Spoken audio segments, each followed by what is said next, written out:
Hello everyone, my name is Gulab Shah और आप सभी देख रहे हैं हमारा YouTube channel the learners community do as well. I hope आप सभी ठीक होंगे और आप सभी ने अपनी अपनी स्टडी जो होगी वो कंप्लीट कर ली होगी, क्योंकि आज की जो हमारी वीडियो होने वाली है वो मोस्ट इंपॉर्टेंट होने वाली है अगर आप सेकेंड सेमेस्टर में हैं और आप NEP के अंतर्गत अपना सेकेंड सेमेस्टर कर रहे हैं। देखिए, जो सेकेंड सेमेस्टर है इसका आज हम क्वेश्चन पेपर डिस्कस करने वाले हैं, वो भी विद आंसर, यानी क्वेश्चन पेपर जो होगा वो विद आंसर होगा। और ये जो हमारा क्वेश्चन पेपर डिस्कशन है ये environmental science theory into practices 1 का क्वेश्चन पेपर होने वाला है, जो कि मोस्ट इंपॉर्टेंट होने वाला है अगर आपके पास ये सब्जेक्ट है तो। चलिए फिर बिना देरी करे आज के इस डिस्कशन की शुरुआत करते हैं। जैसे कि आप देख सकते हैं यहाँ हमारे क्वेश्चन पेपर का नाम भी लिखा है, जो कि आपके सब्जेक्ट का है, जो मोस्ट इंपॉर्टेंट होने वाला है अगर आपके पास ये सब्जेक्ट है। यहाँ देखिए थोड़े से निर्देश दे रखे हैं, जैसे कि ये जो क्वेश्चन पेपर है ना ये थोड़ा सा लेंथी है, क्योंकि देखिए ये जो क्वेश्चन पेपर है ये रेगुलर वाले और जो NC वेब यानी सोल वाले स्टूडेंट, ये दोनों के लिए ही है, लेकिन दोनों के लिए पार्ट थोड़ी सी डिफरेंट है। यानी अगर आप NC वेब यानी सोल वाले स्टूडेंट हैं तो आपको A, B और C पार्ट करना है, अगर आप रेगुलर वाले हैं तो इसमें आपको A और B पार्ट करना है। ठीक है, इस वजह से ये थोड़ा सा चेंज है, पर ये इसमें आपको कुछ क्वेश्चन करने हैं और कुछ नहीं करने। अगर आप NC वेब यानी सोल वाले हैं तो आपको पूरा ही क्वेश्चन पेपर सॉल्व करना है, और वैसे भी मैं आपको पूरा ही क्वेश्चन पेपर सॉल्व करवाने वाली हूँ। यहाँ थोड़े से निर्देश हैं जैसे आप देख सकते हैं। चलिए, हमारा जो पार्ट A है देख सकते हैं आप, हमारा पार्ट A स्टार्ट हो रहा है। यहाँ पे जो है ये क्वेश्चन इंग्लिश में दे रखा है एंड देन यहाँ हमारा क्वेश्चन हिंदी से स्टार्ट होता है। जो हमारा फर्स्ट क्वेश्चन है वो है निम्नलिखित को अधिकतम 25 शब्दों में परिभाषित कीजिए। यानी यहाँ कुछ पॉइंट्स हैं जिन्हें आपको अधिकतम सिर्फ 25 शब्दों में परिभाषित करना है, यानी आप ज़्यादा से ज़्यादा सिर्फ 3 लाइन इसमें लिख सकते हैं, क्योंकि 3 से 4 लाइन में आपके 25 शब्द हो जाते हैं। चलिए देख लेते हैं। पहला है हमारा मूंगे की चट्टानें, यानी आपको मूंगे की चट्टानों के ऊपर चर्चा करनी है। फिर उसके बाद में जो हमारा सेकंड है वो है जैविक स्रोत, तीसरा है हमारा औषधि पौधे, चौथा है हमारा सोन चिड़िया, और फिर है हमारा जैव मंडल। ये हमारे कुछ क्वेश्चंस हैं, यानी कुछ पॉइंट्स हैं जिनके ऊपर आपको 25 शब्दों में बताना है। यहाँ हमारा सेकंड क्वेश्चन स्टार्ट होता है, उसको देख लेते हैं। सेकंड क्वेश्चन है हमारा पर्यावरण आंदोलन पर्यावरण संरक्षण में कैसे योगदान देते हैं, चर्चा करें। पर्यावरण के इतिहास का संक्षिप्त विवरण भी दीजिए, यानी पर्यावरण जो आंदोलन है वो पर्यावरण संरक्षण में किस तरह से मदद करते हैं, किस तरह से योगदान देते हैं, ये आपको बताना है। और जो पर्यावरण इतिहास है, इतिहास के बारे में भी आपको बताना है, पर्यावरण के इतिहास के बारे में आपको चर्चा करनी है, जो कि मैं आपको आगे क्वेश्चंस में दिखाने वाली हूँ। यानी पहले हम पार्ट A डिस्कस करेंगे, फिर पार्ट B, फिर पार्ट C। ठीक है, इस तरह से हम पूरा ही क्वेश्चन पेपर डिस्कस करने वाले हैं। अब हम क्वेश्चन नंबर 3 देख लेते हैं। क्वेश्चन नंबर 3 है हमारा ग्रामीण पारिस्थितिकी तंत्र में प्रदूषण के कारण और प्रभाव क्या है, प्रदूषण नियंत्रण के लिए उपाय दीजिए, उपाय सुझाइए। यानी जो ग्रामीण परिस्थितिक तंत्र होता है, ग्राम का जो यानी गांवों का जो क्षेत्र होता है, उसमें जो प्रदूषण के कारण होते हैं वो बताने हैं आपको, और उसका जो प्रभाव होता है वो बताना है, और उसको किस तरह से नियंत्रित किया जा सकता है वो आपको सुझाव देने हैं। यानी इसके जो सॉल्यूशन है वो भी आपको बताना है। फिर आपका क्वेश्चन नंबर 4 स्टार्ट होता है, देख लीजिए। खनन कार्यों के सामाजिक आर्थिक प्रभाव और वह हमारे वायु, भूमि और जल संसाधनों की गुणवत्ता को कैसे प्रभावित करते हैं के बारे में चर्चा कीजिए। यानी जो खनन कार्य होते हैं, खुदाई के कार्य जो होते हैं, उनके सामाजिक और आर्थिक प्रभावों के बारे में बताना है कि जो हमारे खनन कार्य होते हैं वो सामाजिक और आर्थिक किस तरह से प्रभाव डालते हैं, और उनकी वजह से जो हमारी वायु और भूमि और जल संसाधन होते हैं उनकी किस तरह से गुणवत्ता पर प्रभाव पड़ता है, इस बारे में हमें चर्चा करनी है। ठीक है, और देखिए जैसे कि आप देख सकते हैं यहाँ हमारा पार्ट B स्टार्ट होता है, तो हम पहले पार्ट B को स्टार्ट करने से पहले हम पार्ट A के सभी क्वेश्चंस को डिस्कस करेंगे। ठीक है, तो हमारा जो क्वेश्चन नंबर 1 है उससे स्टार्ट करते हैं। जैसे कि आप देख सकते हैं पहला जो हमारा क्वेश्चन था वो था मूंगे की चट्टानें। मूंगे की चट्टानें समुद्र में पाई जाने वाली संरचना है जो मूंगे के कॉलोनियों द्वारा निर्मित होती है। यह जैविक रूप से सक्रिय प्रवाह के कंकाल से बनी होती हैं और जैव विविधता के केंद्र होते हैं। यानी जो मूंगे की चट्टानें होती हैं वो मेनली समुद्र में पाई जाती हैं, जो मूंगे की कॉलोनियों द्वारा निर्मित होती हैं और जो जैविक रूप से सक्रिय प्रवाह के कंकाल से बनी होती हैं। ठीक है, फिर नेक्स्ट था हमारा जैविक स्रोत। जैविक स्रोत को देख लेते हैं। जैविक स्रोत वह जीवित या हाल ही में मृत जीव हैं जिनमें जैविक पदार्थ प्राप्त किए जाते हैं। इनमें वनस्पति, जीव जंतु, सूक्ष्मजीव और अन्य प्राकृतिक स्रोत शामिल हैं। यानी जो जैविक स्रोत होते हैं उसमें वो लोग होते हैं, या फिर ये कहें जैविक स्रोत में वो चीज़ें होती हैं जो जीवित होती हैं या फिर हाल ही में मृत होती हैं, जिसमें हमारे जैविक पदार्थ पाए जाते हैं। उसके अंतर्गत आप वनस्पति, जीव जंतु और सूक्ष्म जीवों को रख सकते हैं। ठीक है, नेक्स्ट है हमारा औषधि पौधे। औषधि पौधे वह पौधे होते हैं जिनका उपयोग चिकित्सा के लिए किया जाता है, यानी वह पौधे जिनका उपयोग इलाज के लिए किया जाता है, दवाइयों के लिए किया जाता है। इन पौधों के विभिन्न भागों भागों में औषधि गुण होते हैं जो विभिन्न रोगों और स्थितियों के उपचारों में सहायक होते हैं। यानी ये जो है ये बहुत सारे रोगों से लड़ने में काम आते हैं। ठीक है, अब हम देखेंगे नेक्स्ट जो था वो था हमारा सोन चिड़िया। इसको देख लेते हैं। सोन चिड़िया भारत में पाई जाने वाली एक पक्षी है जिसे अब लुप्त माना जाता है। यह पक्षी अपने सुंदर पंखों और अद्वितीय रंगों के लिए प्रसिद्ध, यानी जो सोन चिड़िया है ये भारत में पाई जाने वाली एक पक्षी थी लेकिन अब ये लुप्त होने की कगार पर है। ठीक है, नेक्स्ट है हमारा जीवमंडल। जीवमंडल पृथ्वी की वह परत है जहां जीव पाए जाते हैं। इसमें पृथ्वी की सतह, जलमंडल, वायुमंडल और स्थलमंडल शामिल है जहां जीव विभिन्न की तंत्र में रहते हैं। यानी जीवमंडल जो है वो पृथ्वी का वो हिस्सा है जहां जीव जंतु निवास करते हैं। देखिए कहाँ कहाँ रहते हैं, स्थल पर रहते हैं यानी समुद्र में रहते हैं, जलमंडल में यानी समुद्र में, और वायुमंडल यानी आकाश में भी तो उड़ते हैं पक्षी, और स्थलमंडल यानी हम लोग पृथ्वी पर ही तो रहते हैं। तो ये सभी क्या है, ये जीवमंडल के भाग हैं। ठीक है, अब हम नेक्स्ट क्वेश्चन की तरफ चलते हैं। नेक्स्ट क्वेश्चन जो हमारा था वो था पर्यावरण आंदोलन पर्यावरण संरक्षण में कैसे योगदान देते हैं, चर्चा करें। पर्यावरण के इतिहास का संक्षिप्त विवरण दीजिए। यानी इसमें हमें पर्यावरण आंदोलनों के बारे में पूछ रहा था और पर्यावरण संरक्षण में किस तरह से योगदान देते हैं इसके बारे में बताना था, और जो हमारा इतिहास है उसके बारे में बताना था। चलिए फिर बिना देरी करे हम पर्यावरण आंदोलन और पर्यावरण संरक्षण के योगदान से स्टार्ट करते हैं। देखिए आप इसका इंट्रो कैसे लिख सकते हैं। पहले आप इंट्रो में लिख सकते हैं पर्यावरण आंदोलन वह सामाजिक, राजनीतिक और आर्थिक गतिविधियां हैं जो पर्यावरणीय मुद्दों के समाधान के लिए किए जाते हैं। यानी पर्यावरण जो आंदोलन है वो सामाजिक, राजनीतिक और आर्थिक गतिविधियां हैं जो पर्यावरण के मुद्दों के लिए चलाए जाते हैं। इन आंदोलनों का उद्देश्य पर्यावरण संरक्षण, प्राकृतिक संसाधनों की सुरक्षा और स्थायी विकास को बढ़ावा देना है। पर्यावरण आंदोलन के तहत विभिन्न संगठन, सरकारों और समुदायों के द्वारा किए गए प्रयासों का एक व्यापक रूप होता है। इन आंदोलनों ने पर्यावरण संरक्षण के महत्व को समझने और जागरूकता बढ़ाने में महत्वपूर्ण भूमिका निभाई है। आई होप आप समझ गए होंगे इसका इंट्रो किस तरह से लिखा जाएगा, ये सारा ही आप इंट्रो में लिखेंगे। ठीक है, अब हम देखेंगे पर्यावरण संरक्षण में योगदान के पर्यावरण संरक्षण में किस तरह से योगदान दिया जाता है। पहला आप इसमें लिख सकते हैं जागरूकता शिक्षा। पर्यावरण आंदोलन के माध्यम से लोगों को पर्यावरणीय मुद्दों के प्रति जागरूकता बढ़ाई जाती है। शिक्षा और जागरूकता अभियानों के द्वारा पर्यावरणीय क्षति के खतरों और संरक्षण के तरीकों के बारे में जागरूकता दी जाती है। यानी शिक्षा और जो जागरूकता है वो बढ़ाई जाती है पर्यावरण आंदोलनों के द्वारा, ताकि पर्यावरण के प्रति सभी लोग जागरूक हो पाएं और जो गलत चीज़ें हैं, चाहे लोग जानबूझ के कर रहे हैं या अनजाने में कर रहे हैं, उस चीज़ को रोका जा सके। नेक्स्ट आप इसमें लिख सकते हैं नीतियों और कानूनों में सुधार। पर्यावरण आंदोलन ने सरकारों को पर्यावरण संरक्षण के लिए कठोर नीतियां और कानून बनाने के लिए प्रेरित किया है। इन नीतियों में वन संरक्षण, जलवायु परिवर्तन के खिलाफ उपाय और प्रदूषण नियंत्रण शामिल है। यानी जो पर्यावरण के मुद्दे होते हैं उनके खिलाफ को बहुत सारी नीतियां बनाई गई हैं और कानून बनाए गए हैं और उनमें सुधार किया गया है ताकि जो प्रदूषण है उसको नियंत्रित किया जा सके। ठीक है, नेक्स्ट चलते हैं। नेक्स्ट आप इसमें लिख सकते हैं स्थानीय और वैश्विक स्तर पर कार्रवाई। पर्यावरण आंदोलन स्थानीय स्तर पर छोटी छोटी परियोजनाओं के लेकर वैश्विक सम्मेलनों तक फैला है। यह आंदोलन जलवायु सम्मेलनों, वनस्पति संरक्षण कार्यक्रमों, नवीनीकरणीय ऊर्जा के प्रचार में सक्रिय भूमिका निभाता है। यानी ये जो है ये स्थानीय जो छोटे छोटे परियोजनाएं होती हैं और जो वैश्विक सम्मेलन होते हैं उस तक फैला हुआ है, और विश्व स्तर पे जो हमारे पर्यावरणीय मुद्दे होते हैं उनको उजागर करता है और लोगों को जागरूक बनाता है कि किस तरह से हमें पर्यावरण की सुरक्षा करनी चाहिए। नेक्स्ट आप इसमें लिख सकते हैं सामाजिक परिवर्तन।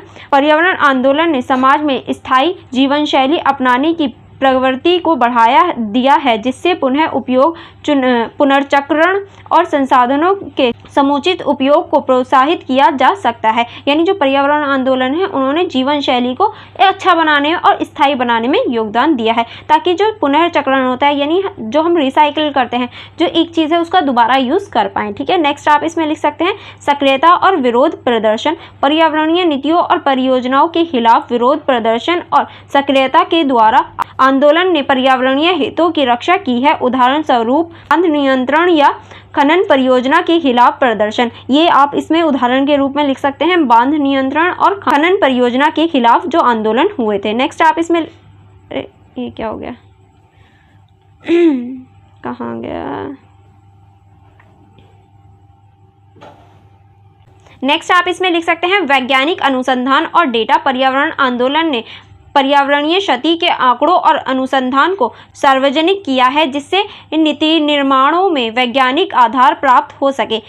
यानी इसने वैज्ञानिक जो अनुसंधान होते हैं उन्हें भी सार्वजनिक किया है, ताकि जो नीति निर्माण है उसमें वैज्ञानिक आधार को प्राप्त किया जा सके। ठीक है, चलिए अब हम देखेंगे पर्यावरण के इतिहास पर संक्षिप्त टिप्पणी कर लेते हैं। यानी जो हमारा पर्यावरण है उसका जो इतिहास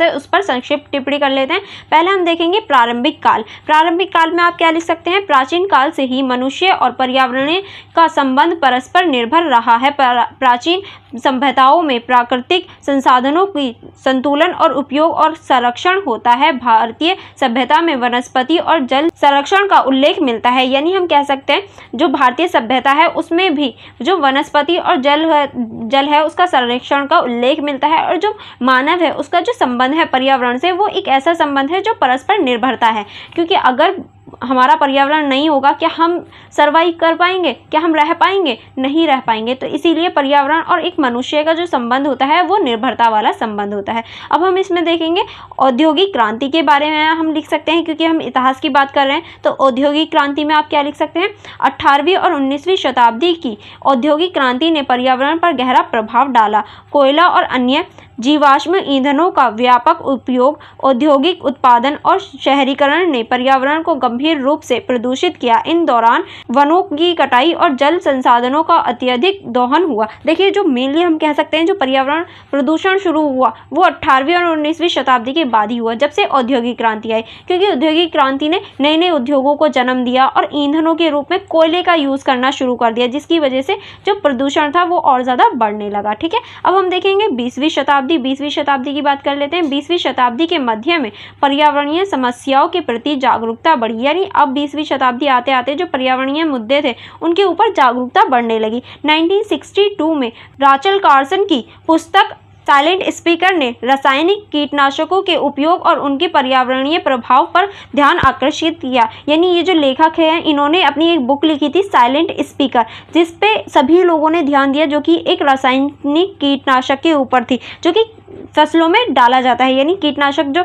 फसलों में कीड़ों को मारने के लिए डाला जाता है ताकि कीड़े ना लगें, तो उसके ऊपर इन्होंने लिखी थी और सबका ध्यान इन्होंने केंद्रित किया कि किस तरह से उसका कितना बड़ा नुकसान होता है हमारे ऊपर, हमारे पर्यावरण के ऊपर। इसके बाद 1972 में स्टॉकहोम में आयोजित मानव पर्यावरण सम्मेलन ने वैश्विक पर्यावरण आंदोलन की नींव रखी। इस सम्मेलन में पर्यावरणीय संरक्षण के लिए वैश्विक संकल्प किए गए और वैश्विक पर्यावरण दिवस की स्थापना की गई। यानी 1972 में स्टॉकहोम में एक सम्मेलन भी आयोजित किया गया ताकि जो पर्यावरण के मुद्दे हैं उनको उजागर किया जा सके, और तभी से विश्व पर्यावरण दिवस भी मनाया जाने लगा। ठीक है, चलिए आगे बढ़ते हैं। आगे आप इसमें लिख सकते हैं भारत में पर्यावरणीय आंदोलन। अब हम देखेंगे भारत में जो पर्यावरण आंदोलन हो रहे थे उनके ऊपर चर्चा करेंगे। भारत में पर्यावरण आंदोलन का एक लंबा इतिहास है। महात्मा गांधी ने प्राकृतिक संसाधनों के संतुलन उपयोग की बात कही है।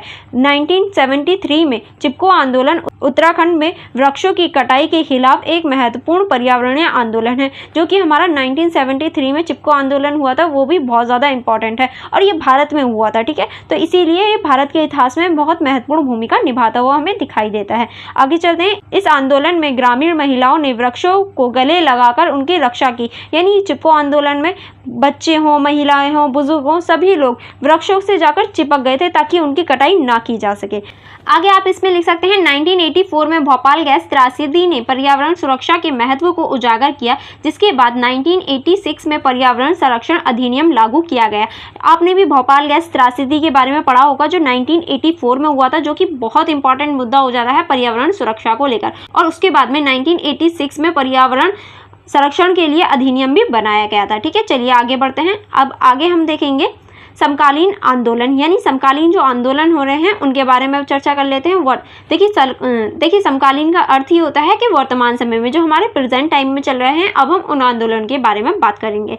वर्तमान समय में पर्यावरण आंदोलन अधिक संरचित और व्यापक हो गए हैं। अंतर्राष्ट्रीय संगठन और सम्मेलनों ने पर्यावरण संरक्षण के लिए ठोस नीतियां और कार्य योजनाएं तैयार की हैं। जलवायु परिवर्तन, जैव विविधता संरक्षण और नवीनीकरणीय ऊर्जा के उपयोग के लिए वैश्विक स्तर पर संगठित प्रयास किए जा रहे हैं। 1992 में रियो डी जेनेवा में आयोजित पृथ्वी शिखर सम्मेलन में एजेंडा 21 को बनाया गया था, जो सतत विकास की एक व्यापक रूपरेखा रखता है। यानी देखिए, अंतर्राष्ट्रीय जो हमारा वर्तमान समय है उसमें भी बहुत सारे पर्यावरण आंदोलन हो रहे हैं और अंतर्राष्ट्रीय स्तर पर भी इन्हें संतुलित और इनके लिए ठोस कदम उठाए जा रहे हैं। जैसे कि आप देख सकते हैं 1992 में जो रियो डी जेनेवा है उसमें पृथ्वी सम्मेलन को बनाया गया था, उसमें पृथ्वी सम्मेलन में एजेंडा 21 को रखा गया था, तो जो कि हमारे सतत विकास के लिए बहुत ज़्यादा इम्पॉर्टेंट है। क्यों चला रही हो बाजी? चलिए अब हम इसका निष्कर्ष देख लेते हैं कि आप इसका निष्कर्ष किस तरह से लिख सकते हैं। अब हम निष्कर्ष के ऊपर चर्चा कर लेते हैं। पर्यावरण आंदोलन ने पर्यावरण संरक्षण में महत्वपूर्ण योगदान दिया है। इन आंदोलन ने न केवल जागरूकता बढ़ाई है बल्कि नीतियों और कानूनों में भी सुधार किया है। पर्यावरणीय शिक्षा, वैज्ञानिक अनुसंधान और सक्रियता के माध्यम से पर्यावरणीय संरक्षण में प्रयासों को मजबूती मिली है। पर्यावरणीय आंदोलन का इतिहास दिखाता है कि किस प्रकार से सामूहिक प्रयासों के माध्यम से पर्यावरणीय चुनौतियों का समाधान संभव है। सतत विकास और पर्यावरणीय संतुलन बनाए रखने के लिए इन आंदोलनों का महत्वपूर्ण भविष्य में भी बना रहेगा। यानी हम कह सकते हैं जो पर्यावरण आंदोलन है वो अभी तो इम्पोर्टेंट है लेकिन भविष्य में भी इम्पोर्टेंट होंगे। और पर्यावरण आंदोलन जो है वो हमारे जो जैविक संसाधन है और जो हमारी वैज्ञानिक चीज़ें हैं और जो अनुसंधान है, इन सभी में इम्पोर्टेंट रोल निभाते हैं। इसीलिए पर्यावरण को सुरक्षित करना और लोगों को जागरूक करना पर्यावरण के लिए इम्पोर्टेंट हो जाता है। आप चाहें तो इसके निष्कर्ष में और भी चीज़ें ऐड कर सकते हैं। ठीक है, चलिए आगे बढ़ते हैं। अब हम लोग क्वेश्चन नंबर 3 को देख लेते हैं, जो हमारा क्वेश्चन नंबर 3 है। क्वेश्चन नंबर 3 है हमारा, ग्रामीण पारिस्थितिकी तंत्र में प्रदूषण के कारण और प्रभाव क्या हैं? प्रदूषण नियंत्रण के लिए उपाय सुझाइए। यानी जो ग्रामीण पारिस्थितिकी तंत्र होता है, जो ग्रामीण इलाके होते हैं, उसमें प्रदूषण के क्या कारण होते हैं और उसका क्या प्रभाव होता है, और प्रदूषण को नियंत्रित करने के लिए कुछ हमें सुझाव भी देने हैं ग्रामीण क्षेत्र के लिए। ठीक है, चलिए फिर इसकी स्टार्टिंग करते हैं।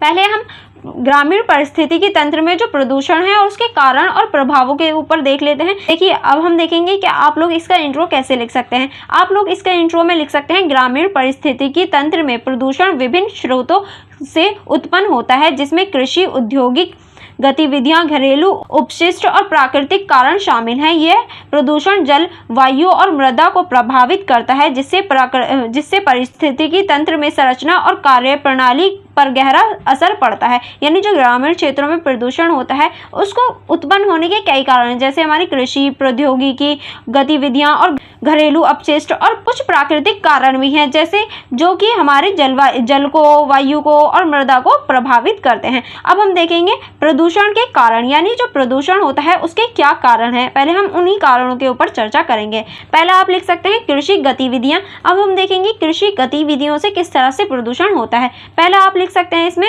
उर्वरक और कीटनाशक। अत्यधिक उर्वरक और कीटनाशक का उपयोग मृदा और जल दोनों को प्रदूषित करता है। यह रासायनिक जल स्रोतों में बहकर उन्हें दूषित कर सकता है। नेक्स्ट हम देखेंगे पशुधन अपशिष्ट।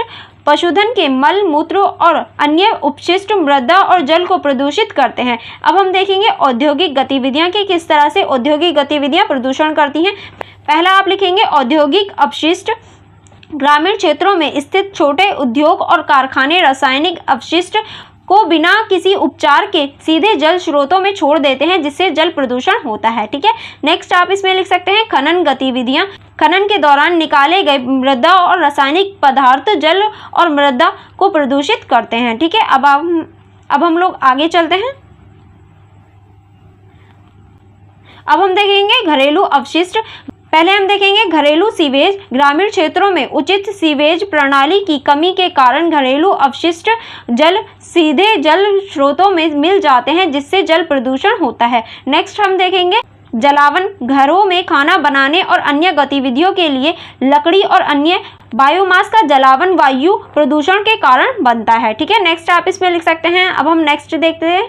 नेक्स्ट है हमारा प्राकृतिक चरण, प्राकृतिक चरण में देख लेते हैं। पहला आप लिख सकते हैं मिट्टी का कटाव, अत्यधिक कटाई और पर्यावरणीय वनस्पति आवरण के कारण मिट्टी का कटाव होता है, जिससे मिट्टी और अन्य ठोस कण जल स्रोतों में मिल जाते हैं। यानी देखिए, जब हम पेड़ों को ज़्यादा से ज़्यादा काटते हैं तो मिट्टी भी अपने आप कटने लग जाती है। यानी देखिए, यहाँ कोई पेड़ है, मान लीजिए ये हमारा पेड़ है, ठीक है, इस तरह से ये हमारा पेड़ है और यहाँ मिट्टी है, ये हमारी मिट्टी है, ठीक है, और ये जो पेड़ है इसकी ये जो जड़ें हैं ये पूरी मिट्टी को संभाले रखी हुई हैं। यानी इस पूरे पेड़ ने, इसकी जो जड़ें हैं वो मिट्टी में पूरी तरीके से धसी हुई हैं। अगर मैं इस पेड़ को यहीं से काट दूं, क्या ये जो जड़ें हैं वो कमज़ोर हो जाएंगी, यानी अब ये सूख जाएंगी, तो ये जो मिट्टी है ना वो अब जल के साथ बहनी शुरू हो जाएगी, कहीं ना कहीं ये बह जाएगी, और इसी वजह से जो मिट्टी है उसका ह्रास हम देख सकते हैं, उसका कटाव हम देख सकते हैं। ठीक है, आई होप आपको एक पॉइंट अच्छे से समझ में आ गया होगा। अब हम देखेंगे प्रदूषण के प्रभाव, यानी जो प्रदूषण होता है इसके क्या प्रभाव होते हैं।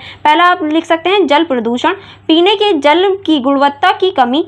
प्रदूषण जल स्रोतों से मिलने वाले पीने का जल स्वास्थ्य के लिए हानिकारक होता है और कई प्रकार की बीमारियों के कारण बन सकता है। यानी जल प्रदूषण जो होता है वो बीमारियों के कारण भी बन सकता है। नेक्स्ट आप इसमें लिख सकते हैं जलीय जीवन पर प्रभाव। जल में प्रदूषण तत्वों की अत्यधिक जलीय जीवों के जीवन को खतरे में डालता है और उनकी प्रजनन क्षमता को भी प्रभावित करता है। यानी जो जलीय जीवन होते हैं, जो हमारी मछली वगैरह या जल के जो जीव होते हैं, उनके जीवन को भी प्रभावित करता है और उनके प्रजनन को भी प्रभावित करता हुआ हमें दिखाई देता है। नेक्स्ट आप इसमें लिख सकते हैं वायु प्रदूषण, स्वास्थ्य समस्या। वायु प्रदूषण से श्वसन तंत्र संबंधी समस्याएं, अस्थमा और अन्य गंभीर स्वास्थ्य समस्याएं उत्पन्न हो जाती हैं। नेक्स्ट आप इसमें लिख सकते हैं फसलों पर प्रभाव। प्रदूषण वायु फसलों की वृद्धि और उत्पादन को भी प्रभावित करती है। ठीक है, अब हम नेक्स्ट चलते हैं। नेक्स्ट हमारा है मृदा प्रदूषण। अब हम मृदा प्रदूषण को देख लेते हैं। मिट्टी की उर्वरकता में कमी। प्रदूषण तत्वों के कारण मिट्टी की उर्वरकता कम हो जाती है, जिससे कृषि उत्पादन में गिरावट आती है। ठीक है, नेक्स्ट चलते हैं। नेक्स्ट आप इसमें लिख सकते हैं पानी की अवशोषण क्षमता पर प्रभाव। मृदा में प्रदूषण के कारण उनकी पानी की अवशोषण क्षमता कम हो जाती है, जिससे जल संकट उत्पन्न हो जाता है। ठीक है, नेक्स्ट अब हम देखेंगे प्रदूषण नियंत्रण के उपाय, क्योंकि हमारे क्वेश्चन में पूछा गया था प्रदूषण नियंत्रण के कुछ उपाय भी हमें देने थे, तो हम प्रदूषण नियंत्रण के उपाय ही बताएंगे। चलिए अब हम देख लेते हैं प्रदूषण नियंत्रण के क्या क्या उपाय लिख सकते हैं। पहला जो है हमारा वो है हमारा कृषि के लिए उपाय। अब हम कृषि के लिए उपाय देख सकते हैं। पहला आप इसमें लिख सकते हैं जैविक खेती। जैविक उर्वरकता और कीटनाशकों का उपयोग करके रासायनिक प्रदूषण को कम किया जा सकता है। ठीक है, नेक्स्ट आप इसमें लिख सकते हैं फसल चक्र। फसलों के चक्र की विधि अपनाने से मृदा की उर्वरकता और संरचना को बनाया रखा जा सकता है। यानी फसल चक्र जो होता है, एक बार ये फसल उगाई, फिर दूसरी बार ये, तीसरी बार ये, इस तरह से फसल चक्र को भी अपनाया जा सकता है। अब हम देखेंगे नेक्स्ट जो उपाय है, नेक्स्ट है हमारा घरेलू उपाय। सही सीवेज प्रणाली। ग्रामीण क्षेत्रों में सही सीवेज प्रणाली का निर्माण करके घरेलू अपशिष्ट जल के सही निपटान को सुनिश्चित किया जा सकता है। नेक्स्ट आप इसमें लिख सकते हैं स्वच्छ ऊर्जा स्रोत। खाना पकाने और अन्य गतिविधियों के लिए स्वच्छ ऊर्जा स्रोत जैसे बायोगैस और सौर ऊर्जा का उपयोग करके वायु प्रदूषण को कम किया जा सकता है। ठीक है, चलिए आगे बढ़ते हैं। अब आगे है हमारा औद्योगिक उपाय। अब हम औद्योगिक उपाय को देख लेते हैं। इसमें आप लिख सकते हैं पहला प्रदूषण नियंत्रण संयंत्र। औद्योगिकों को प्रदूषण नियंत्रण संयंत्र स्थापित करने के लिए प्रोत्साहित किया जाना चाहिए, ताकि अपशिष्ट जल और गैसों को उपचारित करके छोड़ा जा सके। नेक्स्ट आप इसमें लिख सकते हैं प्रदूषण कर। उद्योगों पर प्रदूषण कर लगाने से वह प्रदूषण कम करने के लिए प्रोत्साहित होंगे। यानी प्रदूषण पर कर भी लगाना चाहिए। अगर कोई ज़्यादा प्रदूषण करता है तो उसे कर यानी टैक्स भी जमा करना होगा। इस तरह से हमें कानून बनाने चाहिए। नेक्स्ट आप इसमें लिख सकते हैं सामुदायिक उपाय। कुछ उपायों में हमारा सामुदायिक उपाय भी है। पहले आप देख सकते हैं इसमें क्या लिख सकते हैं जागरूकता कार्यक्रम। जागरूकता कार्यक्रम ग्रामीण समुदायों में प्रदूषण के दुष्प्रभावों और उनके नियंत्रण के उपायों के प्रति जागरूकता बढ़ाने के लिए कार्यक्रम आयोजित किए जाने चाहिए। नेक्स्ट आप इसमें लिख सकते हैं वृक्षारोपण।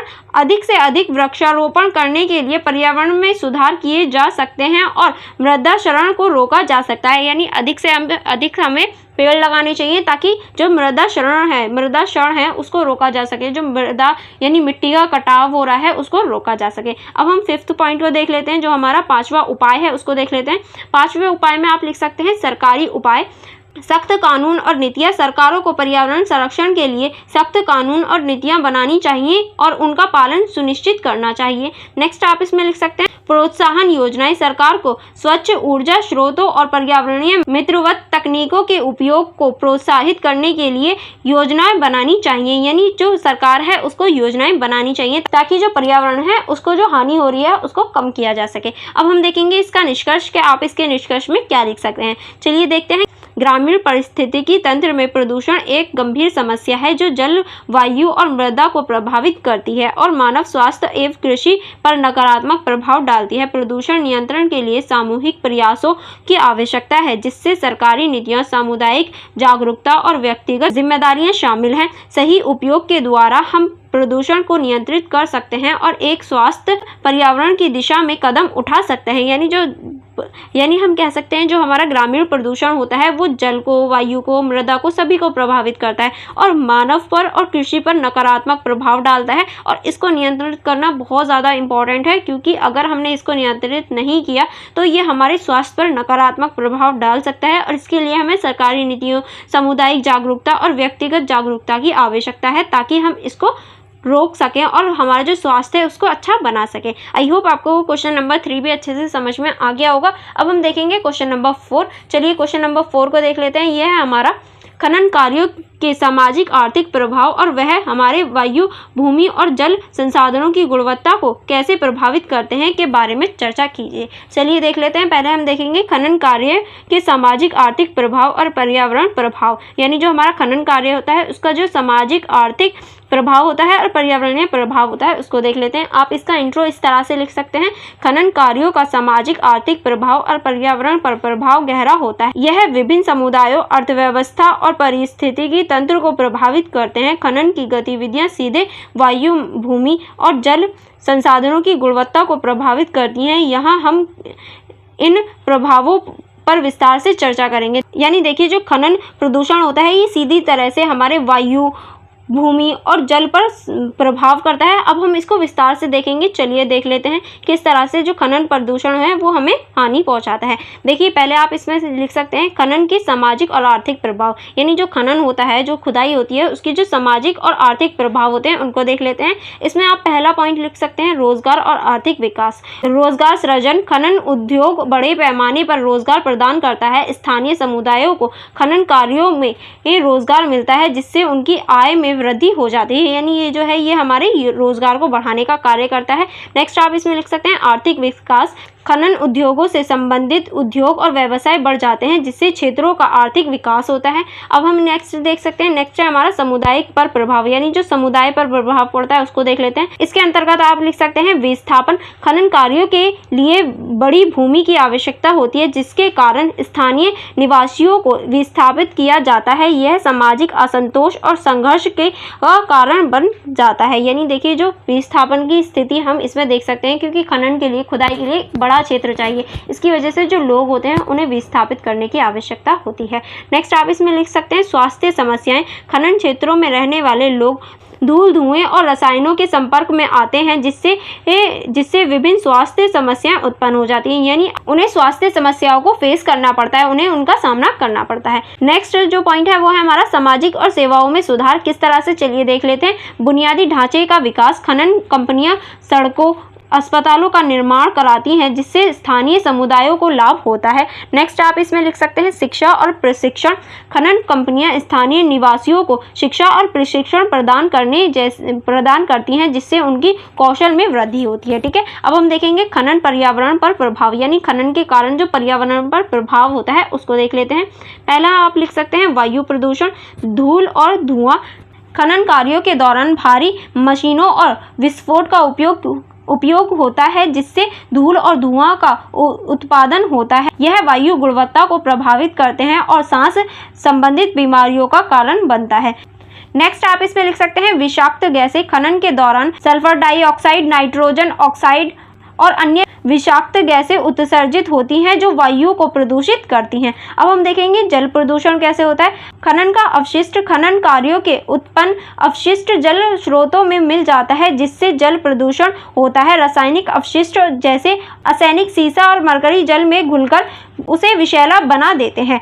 नेक्स्ट आप इसमें लिख सकते हैं जल संसाधनों की कमी। खनन के दौरान बड़ी मात्रा में जल का उपयोग होता है, जिससे स्थानीय जल स्रोतों में कमी आ जाती है। ठीक है, आगे चलते हैं। आगे अब हम देखेंगे भूमि प्रदूषण की किस तरह से भूमि प्रदूषण होता है। इसमें देख लेते हैं मृदा कटाव। खनन के कारण भूमि की संरचना बदल जाती है और मृदा कटाव होती है। यह कृषि योग्य भूमि को बंजर बना देती है, यानी जो खनन की चीज़ें होती हैं वो कृषि योग्य जो भूमि होती है उसको भी बंजर बना देती है। नेक्स्ट आप इसमें लिख सकते हैं रासायनिक प्रदूषण। खनन के दौरान उपयोग किए जाने वाले रसायन और धातुएं मृदा में मिल जाती हैं, जिससे भूमि प्रदूषण होता है और उनकी उर्वरकता कम हो जाती है। यानी ये जो है ये रासायनिक जो पदार्थ होते हैं ये भूमि में मिल जाते हैं और जो भूमि की उर्वरकता होती है, जो उसकी उपजाऊ शक्ति होती है, वो कम हो जाती है। अब हम देखेंगे प्रदूषण नियंत्रण के उपाय कि प्रदूषण नियंत्रण को किस तरह से किया जा सकता है, जो प्रदूषण है उसको किस तरह से नियंत्रित किया जा सकता है। इसमें पहला आप लिख सकते हैं वृक्षारोपण और वनीकरण। वनों की पुनर्स्थापना की जानी चाहिए, जिससे भूमि की उर्वरकता बढ़ेगी और पर्यावरण की संतुलन किया जा सकता है। यानी हमें ज़्यादा से ज़्यादा पेड़ लगाने चाहिए ताकि जो वन है उसकी उर्वरकता बढ़े। नेक्स्ट है हमारा वनीकरण। खनन क्षेत्रों के आसपास अधिक से अधिक पेड़ लगाए जाने चाहिए ताकि वायु और मृदा प्रदूषण को कम किया जा सके। नेक्स्ट आप इसमें लिख सकते हैं जल संसाधनों का संरक्षण। जल शोधन। खनन के दौरान जल संशोधन संयंत्रों का उपयोग किया जाना चाहिए। नेक्स्ट आप इसमें लिख सकते हैं वाटर हार्वेस्टिंग। जल संरक्षण के लिए वाटर हार्वेस्टिंग तकनीक का उपयोग किया जाना चाहिए ताकि जल स्रोतों की कमी ना हो। नेक्स्ट आप इसमें लिख सकते हैं हरित खनन तकनीक। खनन कार्यों में हरित खनन तकनीक का उपयोग किया जाना चाहिए, जिससे रासायनिक प्रदूषण कम हो सकता है। नेक्स्ट आप इसमें लिख सकते हैं जैविक उपचार। खनन क्षेत्रों में जैविक उपचार तकनीकों का उपयोग किया जाना चाहिए ताकि मृदा और जल को शोधित किया जा सके। ठीक है, जो हमारे खनन तकनीक है उसको भी ठीक से किया जा सके, इसीलिए हमें जैविक उपचार अपनानी चाहिए। चलिए आगे बढ़ते हैं। आगे हमारा सामुदायिक भागीदारी। सामुदायिक भागीदारी को देख लेते हैं। पहला पॉइंट आप लिख सकते हैं जागरूकता कार्यक्रम। कार्य के दुष्प्रभावों के प्रति समुदायों को जागरूक करने के लिए कार्यक्रम आयोजित किए जाने चाहिए। नेक्स्ट आप इसमें लिख सकते हैं स्थानीय दाय की सहभागिता सुनिश्चित की जानी चाहिए ताकि उनके हितों की रक्षा की जा सके। यानी जो स्थानीय दाय होता है उनकी सहभागिता को सुनिश्चित करना चाहिए ताकि उनके जो हित होते हैं उनकी रक्षा की जा सके। आई होप आपको ये क्वेश्चन अच्छे से समझ में आ गया होगा। अब हम इसका निष्कर्ष देख लेते हैं कि आप इसका निष्कर्ष किस तरह से लिख सकते हैं। इसका निष्कर्ष इस तरह से लिखा जाएगा खनन कार्यों का सामाजिक आर्थिक प्रभाव और पर्यावरण पर प्रभाव गहरा और व्यापक होता है। यह आवश्यक है कि खनन गतिविधियों को सतत विकास के सिद्धांतों के तहत संचालित किया जाए, जिसके लिए आवश्यक है कि उचित प्रबंधन नियंत्रण उपाय अपनाने चाहिए और समुदायों की सहभागिता सुनिश्चित की जाए। इस प्रकार हम खनन कार्यों को नकारात्मक प्रभावों से कम कर सकते हैं। यानी हमें खनन कार्य जो होते हैं, खुदाई के जो कार्य होते हैं, ऐसा नहीं है हम उसे रोक सकते हैं, क्योंकि वो भी हमारे जो विकास है उसके लिए इम्पॉर्टेंट है। तो हमें कुछ ऐसे सिद्धांत, ऐसी गतिविधियों को अपनाना चाहिए जिससे जो खनन कार्य हैं उनके जो नकारात्मक प्रभाव है उनको कम किया जा सके, उनको रोका जा सके। ठीक है, इसीलिए ज़रूरी है जो हमारे खनन कार्य हैं उसमें जो नकारात्मक चीज़ें हैं या गलत चीज़ें हैं उनको रोका जा सके। और यहाँ हमारा जो पार्ट ए है और यहाँ जो हमारा पार्ट ए है वो पूरा फिनिश हो जाता है। आपके क्वेश्चन पेपर का पार्ट ए फिनिश हो जाता है। अब हम पार्ट बी स्टार्ट करेंगे, जो कि हम करेंगे नेक्स्ट वीडियो में। यानी हमारी जो नेक्स्ट वीडियो होने वाली है वो आपके पार्ट बी और पार्ट सी के ऊपर होने वाली है। तो आप जल्दी से हमारे YouTube channel the learners community DUSOL को सब्सक्राइब कर लीजिए एंड मेरी वीडियो को लाइक कर दीजिए, ताकि जो हमारी नेक्स्ट वीडियो होने वाली है, यानी जो हमारा पार्ट 2 होने वाला है, उसे भी आप देख पाएँ और अपनी स्टडी को कर पाएँ। चलिए फिर मिलते हैं नेक्स्ट वीडियो में, नेक्स्ट यानी पार्ट 2 के साथ। Thank you for watching everyone.